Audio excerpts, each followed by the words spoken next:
और रामचरितमानस के तक भीमराव अम्बेडकर जयंती मनाने के लिए सरकार अनुदान दे रही है, उसको आप इस नज़र से? नहीं, देखो, बाबा साहब भीमराव अम्बेडकर जी ने इस देश के लोकतंत्र में एक महती भूमिका निभाई है और उन्होंने इस देश को संदेश दिया है कि इस देश में कोई बड़ा नहीं है, कोई छोटा नहीं है, सभी लोग बराबर हैं।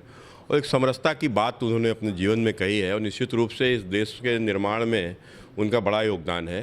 तो उनकी जयंती तो हम सभी लोग वैसे ही मनाते आए हैं। भारतीय जनता पार्टी ने सदैव, जो हम सरकार में नहीं थे तो भी हम उनकी जयंती मनाते थे। और हमारे, आपने देखा होगा, जो हमारे बूथ के 6 काम हैं कि जो हम लोग करते ही करते हैं, उनमें एक काम बाबा साहब जी की जयंती का है।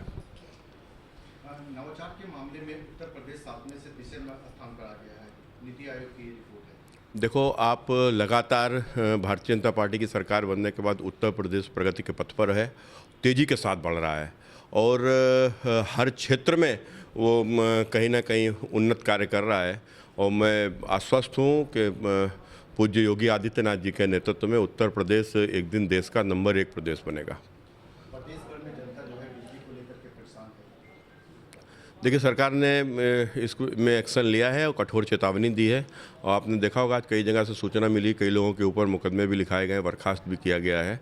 अब जो प्रदेश में आमजन के लिए समस्या उत्पन्न करेगा, उसके ऊपर सरकार कार्रवाई करेगी। अखिलेश यादव लगातार जाति जनगणना को लेकर के मांग कर रहे हैं। वहीं अगर बात किया जाए तो केशव प्रसाद मौर्य ने भी पहले इस केस का समर्थन किया था, लेकिन बाद में इसका नहीं।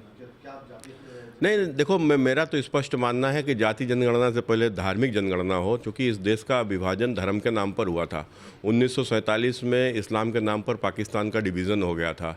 तो आज जब धर्म के नाम पर हमारे देश का विभाजन हो चुका है, तो आज कम से कम इस देश में अल्पसंख्यक कहे जाने वाले लोगों की संख्या का भी तो चिन्हित होना चाहिए। आखिर कितना मुसलमान है, कितना क्रिश्चियन है, तो ये एक बार संख्या इनकी सामने आए तो उसके बाद में जाति जनगणना हो, ताकि यहाँ के लोगों को समझ में आ सके कि अगर यदि 100 मुसलमान है तो उसके सापेक्ष हमारी संख्या कितनी है, तो हमारे अधिकारों पे कहीं दूसरा डाका न डाल ले। लोकसभा और राज्यसभा में जो है अब सदन नहीं चल दिया जा रहा। राहुल गांधी के जो बाहर जाकर विदेशों में जो उन्होंने बयान दिया है, इसको लोग कह कर रहे हैं कि अब तो आप सत्ता में है, लेकिन सदन में आप क्यों बहिष्कार कर रहे हैं? देखो, लोकतंत्र में सदन अगर चलेगा तो केवल सत्ता पक्ष अकेले सदन नहीं चला सकता, ना विपक्ष अकेले सदन चला सकता है। सदन चलेगा तो दोनों की जिम्मेदारी है, तो देश के प्रति भी दोनों की जिम्मेदारी है, सत्ता पक्ष की भी, विपक्ष की भी।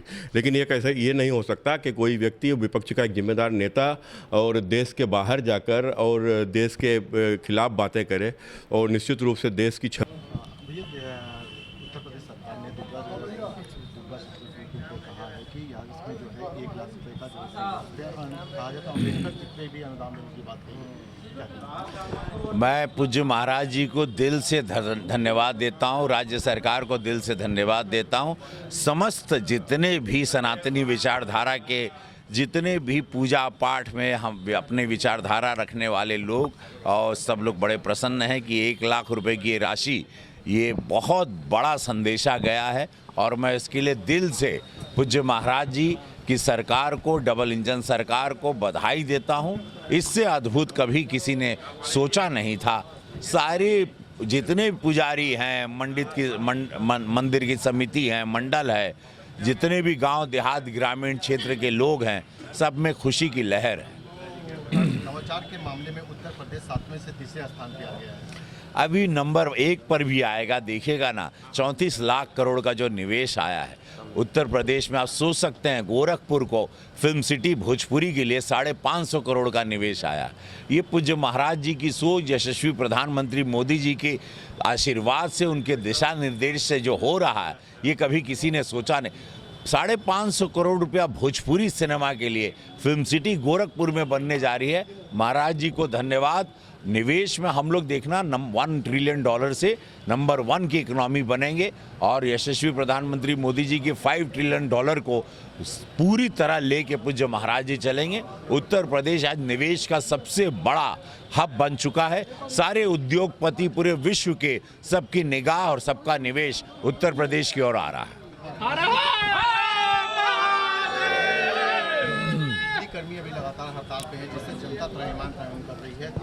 उनसे बातचीत सरकार जरूर करेगी। महाराज जी सब पर गौर से नज़र रखें और सारी चीज़ें सुलह हो जाएगी, बातचीत से होगा। लेकिन मैं सभी जितने भी बिजली कर्मचारी हैं, जो भी विभाग के लोग हैं, हाथ जोड़ करके एक सांसद होने के नाते, एक भाई होने के नाते कि बच्चों के एग्ज़ाम चल रहे हैं, कृपया आप लोग उनको कोई तकलीफ ना दें। आप अपनी बात सरकार से मनवाएं, लेकिन जनता को तकलीफ, बच्चों के भी एग्ज़ाम का वक्त है, सेंसिटिव है, तो कृपया आप लोग कर्मचारी अगर जो नौकरी पे नहीं आए हैं, जॉब पे, वो लौट आएँ और ये नियम से नॉर्मल चलने दें। अपनी बात आप सरकार तक ज़रूर रखें, लेकिन बच्चों की पढ़ाई पे, उनके एग्ज़ाम पे असर ना आए। लोकसभा राज्यसभा का भैया इस्माइल भूल ही गए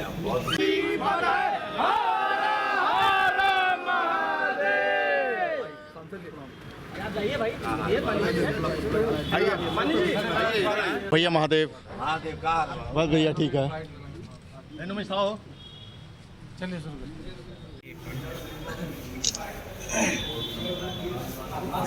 इस्माइल भूल ही गए